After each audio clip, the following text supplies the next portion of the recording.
عرب میں کووڈ-19 کی شدت میں کمی کے بعد زندگی کی رونقیں بحال ہونا شروع ہو گئی ہیں۔ جدہ میں پاکستانی نوجوانوں کی تنظیم پاکبان کی جانب سے تقریب سجائی گئی، جس میں نوجوانوں نے اس عزم کا اظہار کیا کہ وہ دیار غیر میں رہ کر پاکستان کی عظمت اور خوشحالی کے لیے کام کرتے رہیں گے۔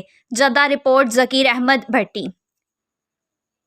سعودی عرب کے ساحلی شہر جدہ میں منعقد ہونے والی تقریب میں مرد و خواتین کی بڑی تعداد نے شرکت کی۔ تقریب کے مہمان خصوصی پاکستانی نژاد سعودی صحافی سمیرہ عزیز تھیں۔ اس موقع پر پاکبان کے صدر عمران صدیقی اور میڈیا ڈائریکٹر ذکاء اللہ محسن، سید کاشف حسین اور سمیرہ عزیز نے کہا کہ انفارمیشن ٹیکنالوجی کے اس دور میں نوجوان طبقہ سوشل میڈیا پر مثبت سرگرمیوں کو جاری رکھ کر معاشرے کی اصلاح و احوال کا کام بخوبی سر انجام دے سکتا ہے اور دیار غیر میں رہتے ہوئے اپنی صلاحیتوں کو ابھارتے ہوئے ایک اچھے پاکستانی ہونے اور ملک کا نام روشن کرنے میں بھی کردار ادا کر سکتا ہے۔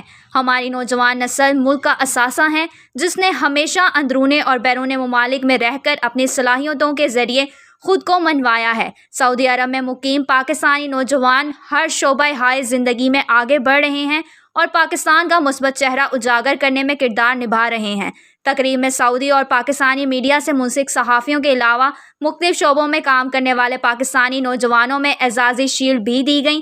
تقریب میں نوجوانوں نے مزاح سے بھرپور خاکے بھی پیش کیے، جبکہ تقریب سے راحلہ انعام، ذیشان احسان، عالیہ زار خان، بسمہ خٹک، بانا عارف، خالد محمود، نرجس بلال، نادیہ چودھری، بسام خالد نے اظہار خیال کیا۔